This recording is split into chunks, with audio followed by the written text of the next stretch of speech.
Imagine a country with 1.4 billion people, more than the populations of most continents. Every 4 years, we send hundreds of athletes to the biggest sporting stage in the world. But when the final medal tally comes, we keep hearing the same excuse: we just don't have enough money or world-class stadiums. What if that's not the real reason? What if the real barriers are much deeper, hidden under layers of culture and neglect? In this video, I want to show why India's Olympic story isn't just about infrastructure. Because even when you build the stadium, the game's already rigged.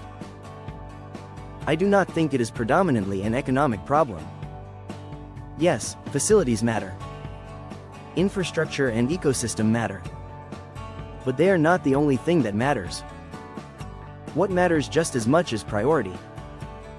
Because if it were only about money and stadiums, the Olympic table would look very different. Look around. Cuba, with barely 11 or 12 million people and a struggling economy, has collected more Olympic medals than any other country in Latin America and sits high in the all-time rankings. Some of the poorer ex-Soviet republics, countries like Georgia, Uzbekistan, Armenia, keep turning up on the podium in wrestling, boxing, weightlifting and judo, games after games. These are not rich empires with infinite budgets or massive talent pipelines. What they do have is focus, a clear sense that, in this sport, on this stage, we are going to show up seriously. So the real question is not, can India afford sports?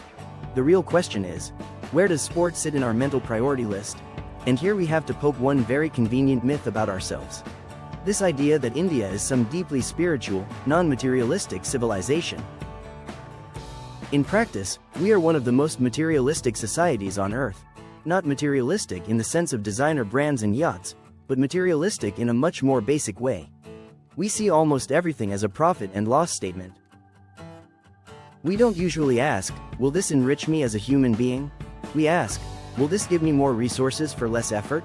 If you don't believe me, look at the behavior of the people we call the best minds of the country. Every single year, the toppers of our most prestigious exam, the IIT rank holders, the kids who have supposedly cleared the highest academic mountain in India, overwhelmingly choose computer science as their branch. Not civil engineering. Not physics. Not pure mathematics. Certainly not literature, music, philosophy, or history. Just computer science. Now, there's nothing wrong with computer science. It's important, it's powerful, it's interesting. But statistically, does it make sense that the highest of the highs, the students with the maximum options, almost all converge on the same choice?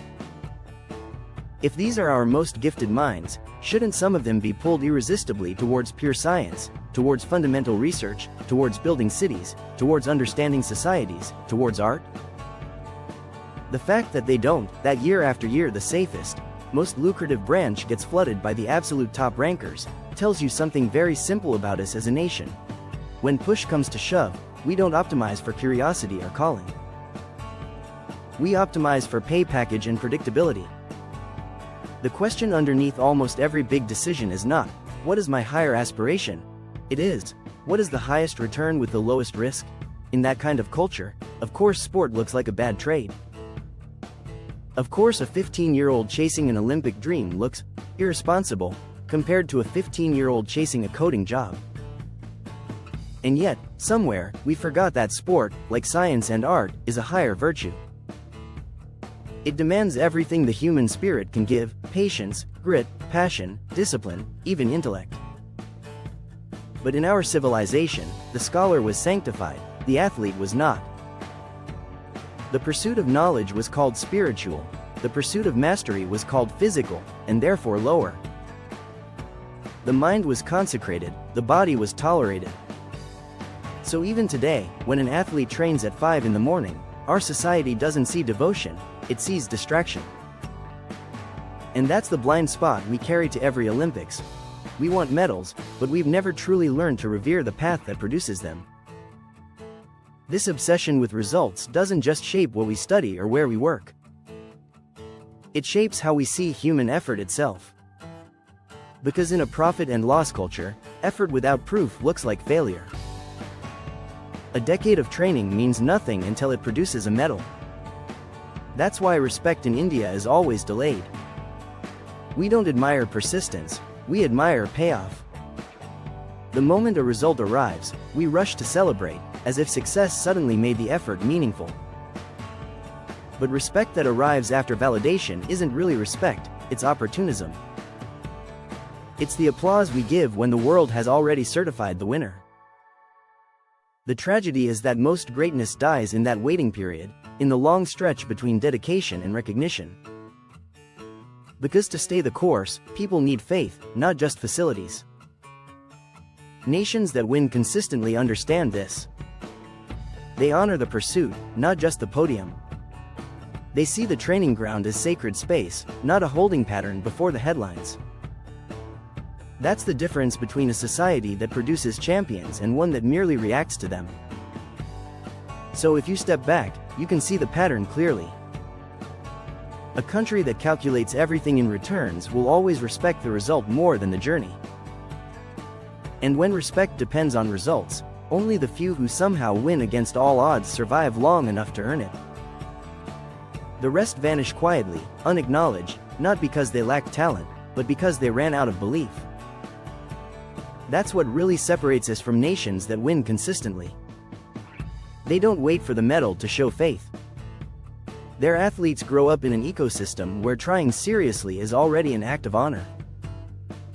We can build stadiums, improve funding, hire coaches, but none of that will matter if we don't fix what we revere.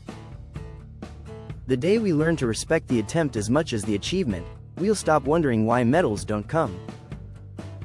Because by then, every kid who chooses to try will already be halfway to victory.